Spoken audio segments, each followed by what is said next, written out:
Hey, this is Tom from GLine Battery with some unsolicited life coaching. Why should I be life coaching anybody? Well, your guess is as good as mine. But I am an expert in this. I've been in the fishing industry since I've been 16. Fixing fishing reels, wrapping fishing rods, working on long-range fishing boats, a cook on long-range fishing boats, fishing my first professional bass tournament. I fished when I was 16 years old.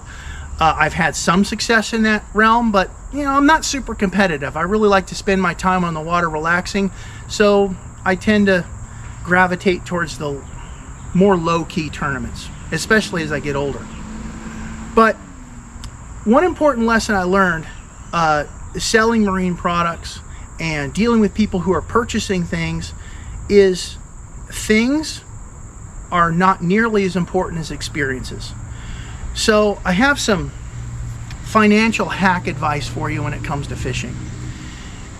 Everything you do when you purchase something, and that includes small things cumulatively, if it's going to affect your time on the water, you shouldn't buy it. If you have a boat that you can get out on the water with and you're spending time on the water fishing, you should stay on that boat and not buy a new one if buying the new one's going to affect your time on the water.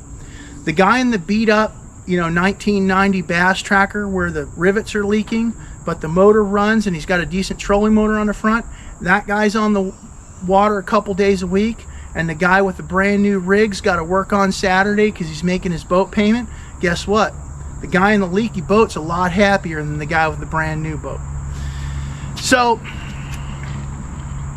I practice what I preach. I do have my own lithium batteries in the back of my boat because I got tired of replacing them every couple of years.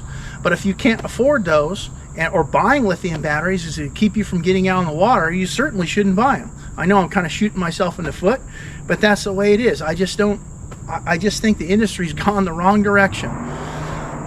You should never buy something from, when you watch YouTube videos online, you see somebody stroking fish on something on you should never buy that. The only advice you should ever take from somebody when it comes to fishing gear or fishing tackle is a friend that you trust or somebody you're actively fishing with, or if you see a video of somebody in a competition. In other words, if somebody's fishing the Bassmaster Classic or a BFL and you see them using a certain technique and a certain lure, guess what? That works. If they're trying to sell it to you on YouTube and throwing it in a tank or throwing it in a pond, it's probably BS, to be honest with you. And I do practice what I preach. So I've fished tournaments since I've been 16. This is my entire tackle box right here. That's it. That's all I have. I have that and like a small egg crate, the mini version of this, full of different worms that I use. And when I mean different, I mean like 10 different types. I know what I can use. I know what I'm capable of. I know my wheelhouse. I know what I'm comfortable fishing. And believe it or not, I still go out and win tournaments, even though I'm old. So, if you can't afford it, don't buy it. If it's going to affect your time on the water, don't buy it. If making that monthly payment is just going to keep you off the water, don't buy it. Remember, the guy in the beat up tin knocker that spends 2 days on the water is a lot happier than the guy that spends 1 day a month on the water in the fancy boat. Thanks for watching.